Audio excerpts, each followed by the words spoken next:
Hey, what's up guys? This is Anthony from Anthony's Customs, and for this review, we are looking at NECA's Ultimate AHAB Predator, which is a very unique Predator design. He's got the scarred over eye and a red cape, which is not the same as the other red cape. It's actually a really cool feature, and just a lot of accessories and a lot of details and a lot of nice stuff, and I think a lot of you guys are probably gonna like it.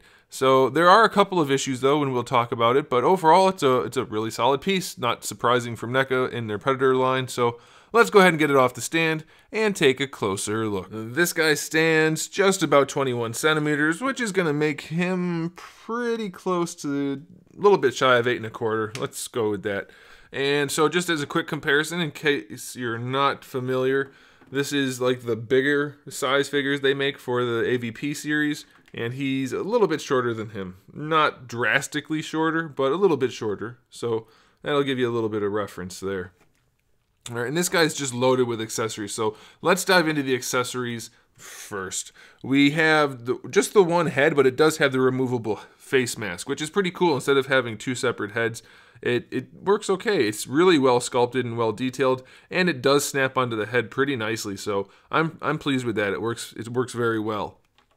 As far as the gauntlet goes, we have an interchangeable blade part thingy this time. So we have the one that has the retractable 3-blade piece, and then we have one that has the retractable traditional 2-blade piece. So that's very cool. Of course, you can count his backpack as an accessory if you want to, though it'll probably stay on. Same thing for the cape. The cape is removable if you want to take it off. You just pop off the head, and then you can remove the cape. But it looks awesome. I love the material they used. It suits the character wonderfully. Very nicely done there, so I would leave it on. You could also remove the necklace if you want to while you're at it. I wouldn't do that either. He does come with a big spear, which is very cool.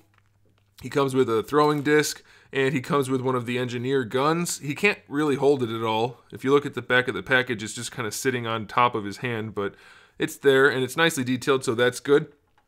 We get the skull and spinal column for an engineer as well, so that's cool. And then, of course, we do have two different sets of hands, the two gripping hands and the two wide open hands. So that's a pretty good spread of accessories, and it's all going with a figure that's very highly detailed and well sculpted with only a minor bit of issues, so that's a heck of a value, I'd say. As far as the wrist goes, it does open up, and it doesn't have one of those weak hinges. It doesn't feel like it's going to break at all, so that's nice. However, they did not paint the numbers or anything on there, which I guess that's okay, which means nothing's activated, so that seems appropriate enough. And the paintwork is just really solid everywhere, almost. As you can see on the chest, they did a really good job painting the fishnet, and then the armor and the fur down here, very nicely detailed. Everything's good. I do wish the face was a little bit more consistent. You can see how they glued the jaw on, and it's not quite the same shade of, I don't know, shall we say biscuit brown. This looks like it's a little bit of a well done biscuit, and this one's maybe a little bit underdone. Whereas this side, it's basically the perfect biscuit color. So this guy's complexion, we've just decided, is now biscuit, and it could be better, but it's not bad. I do really like the sculpt. It's a unique look for sure, and they did a good job overall. Lots of shading and everything as we would expect, so very aesthetically pleasing. As far as the articulation goes, the head, it's a little more cumbersome than I might like, but it is on a ball peg, so you can lean it side to side, no problem at all. Of course, you have your rotation, though with the backpack and even with the hair being flexible, it will be encumbered a little bit, but you shouldn't have too much trouble, especially looking off to this side. It's pretty good. Up and down, not so far up. Pretty good going down, so that's good. This arm, we've seen this shoulder pad set up before. This tuber, very risky. This tuber, even more risky. You are just asking for something to end up breaking, so you're going to want to be very, very careful. Now, let's go ahead and pop this off for the sake of the review. The shoulder pad is flexible, so you can technically raise the arm, but it still doesn't really want to go anywhere. I can't get that arm to move very well, so you're going to have to be very careful with that. And again, with the tubers, if you apply a lot of force and then it does end up going, you have a decent chance of tearing these guys out or even in half, so be very careful. Especially with this bicep swivel, this tuber right here is just asking to come out. Extra careful, guys. Now, you can technically bend his elbow here without this tuber breaking, but you want to definitely make sure it's on top of the elbow on the side here rather than in behind, and then you have a lower chance of it breaking. I'm going to go all the way right here and see what happens, and we'll find out together if it tears.